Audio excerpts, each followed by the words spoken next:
गांडे से हमारे अकील अख्तर और रिजवान जी प्रत्याशी हैं। रिजवान जी एक नामी चेहरा है, तो इसको फिर ध्यान से रखिएगा क्योंकि हमारे पार्टी के एक स्तंभ हैं। और आपको आपके सवाल से पहले ही हम उत्तर देना चाहेंगे। उन पर जो एक जांच कमेटी बैठी थी, उस जांच कमेटी की रिपोर्ट 2 दिन पूर्व उनको बाय पोस्ट प्रधान महासचिव ने भेज दिया है।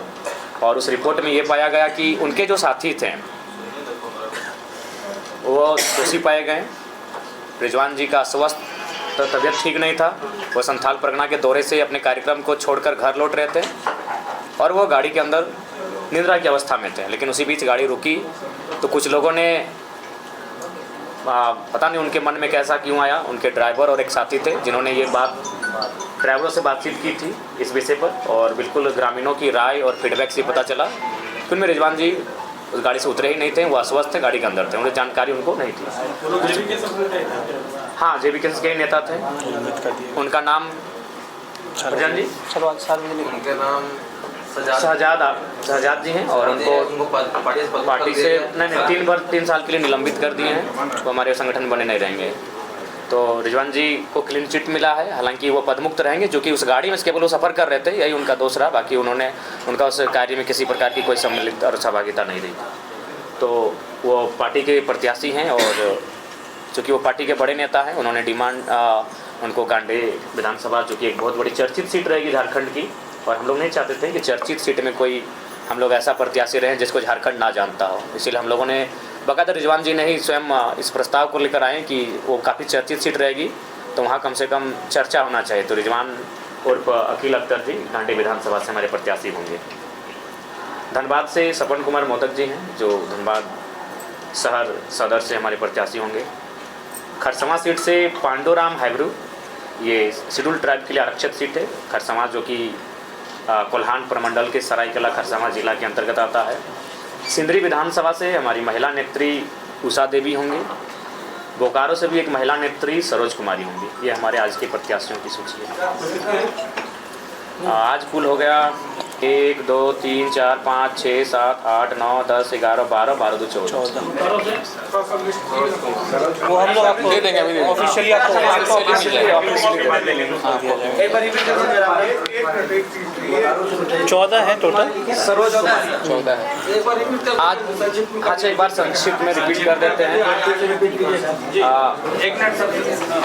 गुना भगत मांडर से, टुंडी से मोतीलाल महतो, धनवार से राजदेश रतन, कोडरमा से मनोज कुमार यादव, बरही से कृष्णा यादव, बरकट्ठा से महेंद्र प्रसाद मंडल, हजारीबाग सदर से उदय मेहता, डाल्टनगंज से अनिकेत मेहता, गोड्डा से परिमल ठाकुर, गांडे से अकील अख्तर उर्फ रिजवान, धनबाद से सपन कुमार मोदक, खरसवां से पांडुराम हाइब्रू, सिंदरी से उषा देवी, बोकारो से सरोज कुमारी। अच्छा दादा, धन्यवाद ऑडियो वायरल हुआ था जिसके कारण ये आप लगाया जा रहा है कि आप लोकसभा चुनाव। जी महोदय, एक बार सवाल को रिपीट कीजिए। जिससे उषा देवी से आप सिंदरी से, हाँ उषा देवी है, आशीष महतो का एक ऑडियो वायरल हुआ था लोकसभा चुनाव में, जिनके कारण ये भी आरोप लगाया जा रहा है कि आप लोकसभा चुनाव हार गए, तो फिर उन पर पार्टी भरोसा क्यों की? देखिए, सबसे पहली बात, हम लोग मॉडर्न भारत में रहते हैं और हम लगता है कि हम लोग शायद सती प्रथा के, यहाँ जितने लोग बैठे हैं सती प्रथा के विरोधी हैं, है ना। जितने लोग बैठे सती प्रथा के हम लोग विरोधी हैं। तो सती प्रथा में क्या होता था कि पुरुष के बाद उसकी स्त्री को जलना पड़ता था। तो क्या आशीष महतो की कृत्य से हम उषा महतो उषा देवी को जिम्मेदार ठहराएंगे? क्या ये उचित है? क्या उनको इस घटना की जानकारी थी? क्या उनकी सहमति थी? तो आशीष महतो के कार्य से हम उषा महतो का मूल्यांकन नहीं कर सकते हैं। दूसरी बात आपको बता दें, संगठन में आशीष महतो का परिचय उषा महतो से था, उषा महतो से आशीष महतो जी का परिचय नहीं था। तो इस बात को बिल्कुल मैं क्लियर करना चाहूँगा कि उषा महतो से उषा देवी जी के कारण ही हम लोग उनको जानते थे और उनको पार्टी में रखा था। बिल्कुल उनके कारण नो डाउट जो भ्रम फैला उससे हमें राजनीतिक नुकसान हुआ, खासकर गिरिडीह लोकसभा में मुझे राजनीतिक नुकसान हुआ, इस बात को हम स्वीकार करते हैं। उनके ऑडियो क्लिप से बाकायदा मुझे नुकसान हुआ, लेकिन मैं एक मॉडर्न सोच का युवा हूँ। मैं उनके कृत्य से, उनकी अर्धांगिनी के कृत्य का आकलन और मूल्यांकन नहीं कर रहा हूँ। तो इसलिए वो पहली सिंदरी क्षेत्र की पहली महिला है जो घर से बाहर आई थी, आलोचनाओं को सहा, महिला होने के कारण बहुत सारा समस्याओं का सामना करना पड़ा, अपने बच्चों को छोड़ा, अपने पति से भी उनका बहुत बार मनमुटाव रहा। उसके बाद भी पार्टी का संगठन के लिए लगातार कार्य की और हमें लगता है कि मानव श्रृंखला से पहले से वो हमारे साथ है, मानव श्रृंखला से पहले से उषा देवी मानव श्रृंखला से पहले से हमारे साथ हैं, अतः उनकी विश्वसनीयता पर, उनकी कर्मनिष्ठा पर हमें कोई संदेह नहीं है। और पति पत्नी का राजनीतिक व्यवहार अलग हो सकता है, यहीं अभी सीता सोरेन जी बीजेपी में है, कल्पना सोरेन जी जेएमएम में है, तो ऐसा कोई विषय नहीं है। पति पत्नी का राजनीतिक व्यवहार, राजनीतिक मत अलग भिन्न हो सकता है। ये अभी जैसे रिजवान जी को आप दिए टिकट अपना पार्टी में, और मुस्लिम समुदाय से और कितने लोगों को मतलब टिकट की संभावना है? देखिए, सबसे पहली बात तो इतना हम कहना चाहेंगे कि जितना उन्हें कांग्रेस और जेएमएम नहीं देगी उससे ज़्यादा रहेगा।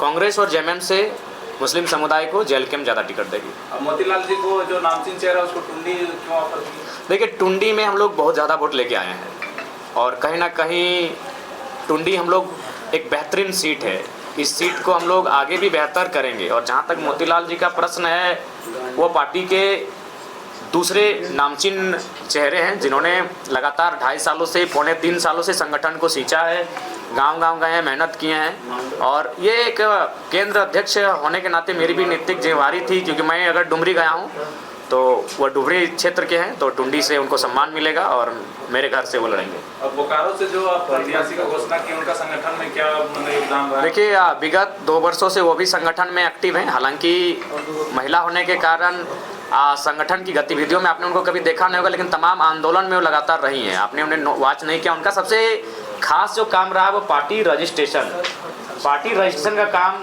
उनके ही नेतृत्व में किया गया है। अगर आज पार्टी हमारा रजिस्ट्रेशन है तो उसमें सरोज कुमारी जी का योगदान है।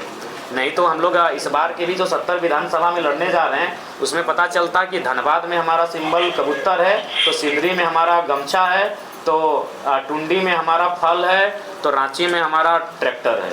तो आज अगर हमारा एक सिंबल से हम लोग चुनाव लड़ रहे हैं, इसमें सरोज कुमारी का सबसे महत्वपूर्ण योगदान है, और उसी कार्य के कारण उनको बोकारो से प्रत्याशी बनाया गया है।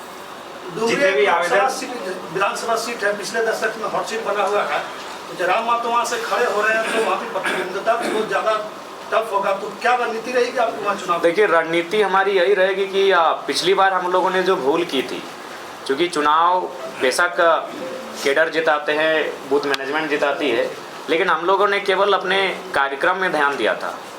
और इतना कार्यक्रम हुआ कि कभी हम लोग को वार रूम में बैठने का अवसर नहीं मिला, कभी अपने कार्यकर्ताओं से मिलने का अवसर नहीं मिला, कभी उस क्षेत्र के 2 लोगों से टेलीफोन में बात करने का अवसर नहीं मिला। हमारी हार का सबसे बड़ा कारण यही था। तो इस बार उन भूलों को हम लोग सुधारेंगे, और हम लोग सभाओं के साथ साथ, रैलियों के साथ साथ कार्यकर्ताओं सम्मेलन पर हम लोग जोर देंगे। जयराम मातो कई सवाल पर्चा भरेंगे डुमरी के अलावा? जी, ये तो तय है, चूँकि ये पार्टी के केंद्र अध्यक्ष होने के नाते पार्टी का जो निर्देश है मुझे लेकर, जो कि 2 जगह से हम प्रत्याशी होंगे, और दूसरे सीट कहाँ से होंगे इसकी घोषणा प्रेस कॉन्फ्रेंस के माध्यम से करेंगे। तीसरी चौथी सूची तक हम लोग कर देंगे। आप जितने भी सीट जारी कर रहे हो जातीय समीकरण को देखते हुए आप कर रहे हैं, तो आगे की जो सूची जारी होगी किस प्रकार होगी? देखिए, सबसे पहली बात है हम लोग सामाजिक न्याय के पक्षधर हैं। हर एक छोटी सी आयु में मैंने तो लोकसभा से ही प्रयास किया है कि सामाजिक समीकरण को, सामाजिक न्याय को साधा जाए। आज ही मैंने जो 14 प्रत्याशी की मैं सूची लेके आया हूँ, इसमें हर वर्ग हैं, कुर्मी वर्ग से हैं, कोयरी वर्ग से हैं, यादव वर्ग से हैं, भूमिहार वर्ग से हैं, ब्राह्मण वर्ग से हैं, मुस्लिम वर्ग से हैं, तो तेली वर्ग से हैं। एक 14 लोगों की सूची में मैंने लगभग 8-9 वर्गों को समाहित करने का प्रयास किया है। तो एक मेरा हमेशा ये प्रयास रहेगा कि हर एक वर्ग, मंडल वर्ग से भी हैं, तो हर एक वर्ग, हर एक समुदाय को भागीदारी देने का प्रयास किया जाएगा। जातीय जनगणना की जो बात है उसमें आप लोग पार्टी क्या है? देखिए, हम लोग देश के साथ हैं, देश की जो जनता है, जनता की जो मांग है उनकी बहुमत के साथ है। आप लोग की निजी राय क्या है? प्रधानमंत्री का भाषण आया था कि कांग्रेस जो हिंदुओं को जातीय बांटने का प्रयास कर रही है। देखिए, सबसे पहली बात, देश की मांग क्या है? अगर लोग जानना चाहते हैं, देखिए भारत देश एक ऐसा देश है जहाँ हर चीज़ की गणना है, तो गणना से किसी को परहेज नहीं होना चाहिए। इसमें बांटने की कोई बात नहीं है, सब मिलजुल के हैं, लेकिन सब जानना चाहते हैं कि अगर गणना में है क्या। अगला लिस्ट कब तक? अगला लिस्ट अब पता नहीं, शायद प्रेस कॉन्फ्रेंस के अवसर से मौका मिले या ना मिले, लेकिन अगला लिस्ट हमें लगता है कि आज रात को भी हो सकता है, कल सुबह भी हो सकती है। हम लोग प्रयास करेंगे दुर्गा पूजा 10वीं तक सारी सीटों की घोषणा कर दी जाए, ताकि हमारे जो प्रत्याशी हैं उनको पर्याप्त समय मिल जाएगा चुनाव लड़ने के लिए। शराबबंदी को लेकर क्या कुछ? देखिए, शराबबंदी बिल्कुल एक पहल, अच्छी पहल है, लेकिन झारखंड की परिस्थितियों के आधार पर इस पर हम लोग आगे सोचेंगे। क्योंकि आप जिस सीट से चुनाव लड़ रहे हैं वो बहुत चर्चा का विषय है, क्योंकि वहाँ पे टाइगर जगन्नाथ महतो शुरू से, जब से झारखंड आज़ाद हुआ तब से लड़ रहे हैं और जीत रहे हैं। इस बार बेबी देवी वहाँ से लड़ेंगी, तो उसको आप किस तरीके से देख रहे हैं कि वो देखिए, चुनौतियां तो हर एक सीट में है। हम कहीं से भी लड़ते हैं, हम टुंडी से भी लड़ेंगे तो चुनौती है, हम मांडू भी जाएंगे, बेरमो भी जाएंगे तो चुनौती है। चुनौती हर एक सीट में है, क्योंकि विधानसभा का चुनाव है। तो हम लोग उस चुनौतियों से निपटने के लिए तैयार हैं और मेहनत लगातार कर रहे हैं। मेहनत इतनी कर रहे हैं कि हम परसों साहेबगंज में थे, अगली सुबह हजारीबाग में थे, अगली उसकी रात को रांची में और आज हम धनबाद में हैं। यानी भारत में अपनी बड़ाई और प्रशंसा नहीं कर रहा हूँ, भारत में कोई लीडर इतना मेहनत फिलहाल वर्तमान में नहीं कर रहा है। संथाल का दृश्य तो आपके सामने है आदरणीय मीडिया बंधुओं। संथाल जब हम गए थे धनबाद से गाड़ी में बैठ के अपने दोस्तों के साथ, हम लोग यही चर्चा की है कि भाई लोग सुनने आएंगे कि नहीं आएंगे। अगर नहीं आएंगे तो उनको बोलिएगा कि बंद कमरे में ही मीटिंग करें। अगर चूँकि हमारा स्टाइल है स्कॉर्पियो में स्पीच देना, तो अगर उतनी संख्या में लोग नहीं आएंगे तो बंद कमरे में ही मीटिंग करें, वहीं हम लोग अपनी बात रखेंगे।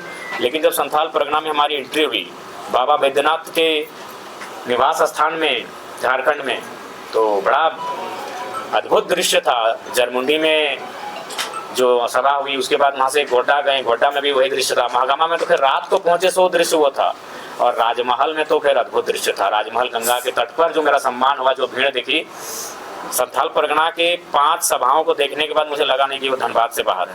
बहुत अच्छा रिस्पॉन्स मिला। जयराम महतो दूसरा सीट पर विधानसभा जो बोल रहे कि लड़ेंगे, तो जयराम महतो का ये फैसला होगा कि पूरे पार्टी का फैसला? नहीं, ये पार्टी का फैसला है।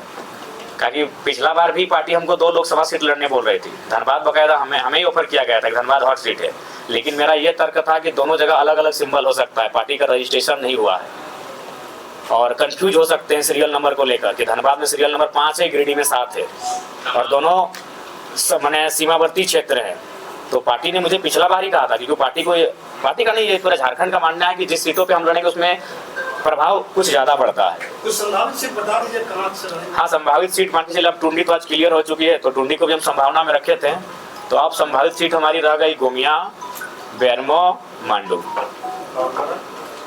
बागमारा परिस्थितियाँ तो बन रही है बागमारा के लिए। जिस प्रकार से बागमारा में जुल्म और अन्याय की पराकाष्ठा देखने को मिल रही है, परिस्थितियाँ बन रही हैं, तो ऐसा रहा तो बागमारा पे भी विचार किया जाएगा। सांसद चुनाव के दौरान भी पार्टी लगभग 2 भाग में बंटने ही वाली थी, लेकिन अभी पिछले महीने संजय मेहता ने भी पार्टी छोड़कर अपनी ही देखिए, उसका उत्तर हम पिछले प्रेस कॉन्फ्रेंस में दे दिए। हम तो चाहेंगे, उनको बधाई देते हैं और चुनाव लड़े वो, हम तो चाहेंगे कि हम जिस 2 सीट पे लड़े उसी सीट पे लड़े। कोडरमा से मनोज यादव जी कितने मजबूत है, क्योंकि उनकी वाक पटुता जिस स्तर की है, क्या पार्टी के लिए मुसीबत बन सकती है? जवान जो है वो नहीं, उनको मैंने कहा, उनसे बातचीत होती है कि थोड़ा सा, बाकी वो अच्छे नेता हैं, उम्मीद करते हैं प्रभावी रहेंगे। आप लगभग 68-70, हाँ उतने में 70 के आसपास रखे ना, लमसम 70। नहीं, कम्बिनेशन रहता तो 70 सीटों पे नहीं लड़ते, कम्बिनेशन बिल्कुल भी नहीं। पहला चुनाव है, पहला चुनाव हम लोग अपने सामर्थ्य के अनुसार लड़ेंगे। जयराम जी, छतरपुर और उधर गढ़वा साइड में हम लड़ रहे हैं, उधर के लोग का ऐसा शिकायत रहता है कि हम लोग को बिहारी कहा जाता है, बाहरी कहा जाता है। तो देखिए, ये सीमावर्ती है जो बिहार के, नहीं, शिकायतें हम तक नहीं आई, और ये शिकायतें क्यों रहेंगी? अगर वो संवैधानिक दृष्टिकोण से झारखंड की सीमा में है, भौगोलिक सीमा में है, तो बिल्कुल जो लोग ऐसा कहते हैं वो गलत है। हमारी पार्टी में बिल्कुल ऐसा कोई बात नहीं है। Thank you.